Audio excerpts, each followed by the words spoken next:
أنا العبد الذي كسب الذنوب وصدته الأماني أن يتوب.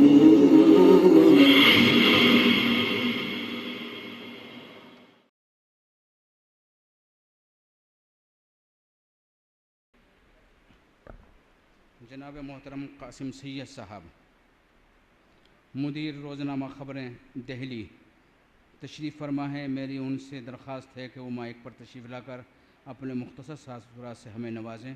کرم فرمائی ہوگی. جناب قاسم سید صاحب، مدیر روزنامہ خبریں دہلی. بسم اللہ الرحمن الرحیم. میں بہت شکر گزار ہوں کہ علماء اور اکابرین ملک و ملت کی اس باوقار مجلس میں مجھے شرکت کا موقع دیا اور میری درخواست پر مجھے 2 منٹ بولنے کا موقع دیا. اور میں اپنی اس دراندازی کے لیے بھی معذرت خواہ ہوں. میں صرف 2.5 منٹ میں اپنی بات ختم کروں گا اور یہی میں نے وعدہ کیا ہے اور اپنے میں اس عہد کا پاس رکھوں گا. ایک بات میں حضرت مولانا سالم قاسم صاحب کے بارے میں کہنا چاہوں گا. ایک بات روزنامہ خبریں اور دیوبند کا جو تعلق ہے اس کے تعلق سے، اور ایک مجھے علماء حضرات سے ایک درخواست کرنی ہے. حضرت مولانا سالم قاسم رحمۃ اللہ علیہ سے میرا تعلق تقریباً 20 سالہ پرانا ہے. مولانا سفیان صاحب بیٹھے ہوئے ہیں، جانتے ہیں کہ جب سے اخبار نکلا ہے میں سال میں 2 بار پابندی سے دیوبند آتا تھا اور آنے کے بعد سب سے پہلے حضرت سے ملاقات کرنے کے لیے جاتا تھا. اس کے بعد کوئی دوسرا کام کرتا تھا اور یہ سال میں 2 بار میں ضرور کرتا تھا. اس کی کیا وجہ تھی؟ حضرت مولانا سالم قاسمی صاحب میں بہت خوبیاں تھیں، ان کے بیان کرنے کا یہ موقع نہیں ہے، لیکن ان کی 2 باتوں نے مجھے بہت متاثر کیا تھا. ایک یہ کہ وہ اختلاف میں اتحاد کی راہیں تلاش کرتے تھے. وہ اس بات کی فکر میں رہتے تھے کہ اختلاف کو کس طرح سے ختم کر کے اس میں سے اتحاد پیدا کیا جائے.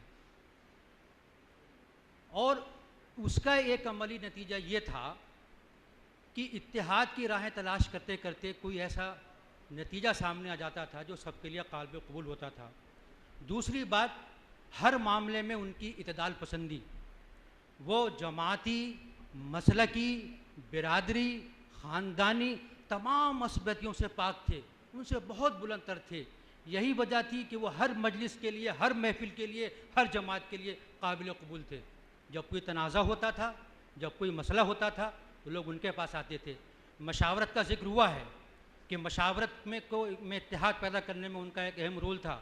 لیکن اس کے آگے کی ایک بات میں آپ کو یہ بتانا چاہتا ہوں کہ ابھی حال ہی میں جو مشاورت کے درمیان اختلاف پیدا ہوا تو بعض لوگوں کی طرف سے اس بات کی کوشش ہوئی کہ حضرت مولانا سالم صاحب پھر مشاورت کی صدارت قبول کریں اور جو صورتحال پہلے تھی وہ صورتحال ایک بار پھر پیدا ہو جائے. لیکن حضرت نے بہت ہی دانشمندی کے ساتھ سمجھا دیا اور اس چیز کو قبول نہیں کیا. یہ ان کی عظمت تھی. اس دور میں جب آدمی عہدے کے پیچھے پاگل ہوتا ہے اور عہدے کے لیے نہ جانے کیا کیا قربان کر دیتا ہے، انہوں نے عہدوں کو اپنے پیروں کی ٹھوکر پہ رکھا. روزنامہ خبریں کا اور دیوبند کا جو تعلق ہے، میں اس دیوبند کا بڑا احسان مند ہوں کہ اس نے اس کو سینے سے لگایا اور ایک طریقے سے اس کو گود لے لیا. یہ دونوں لازم و ملزوم ہیں. اور آج ہندوستان میں جہاں بھی اخبار جاتا ہے سب سے زیادہ دیوبند کے میں آتا ہے اور دیوبند کے لوگ اس کو محبت سے پڑھتے ہیں، راستہ دکھاتے ہیں، مشورہ دیتے ہیں، پیٹھ تھپتھپاتے ہیں. اور انہی کی ہمت، انہی کے حوصلے کی وجہ سے آج اخبار ابھی تک زندہ ہے. اور ایک بات میں یہ کہنا چاہتا ہوں، یہاں بڑے بڑے مدارس کے اساتذہ کرام موجود ہیں. آج کل سوشل میڈیا کا دور ہے، ہر شخص کے ہاتھ میں موبائل ہے.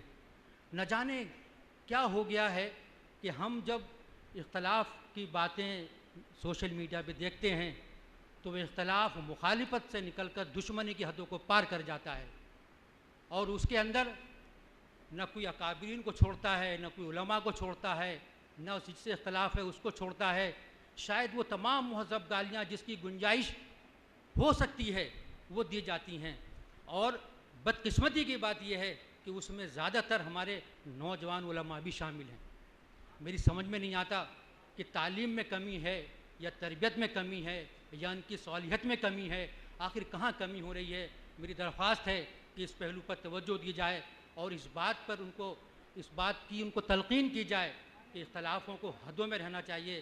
جیسے محمود مدنی صاحب نے کہا تھا کہ اختلاف کی گنجائش تو ہے لیکن اختلاف کو مخالفت میں نہیں بدلنا چاہیے. میں ایک بار پھر تمام منتظمین حضرات کا شکر گزار ہوں، مولانا سفیان قاسمی صاحب، برادرم شکیب صاحب کا، انہوں نے مجھے حکم دیا، مجھے موقع دیا. السلام علیکم.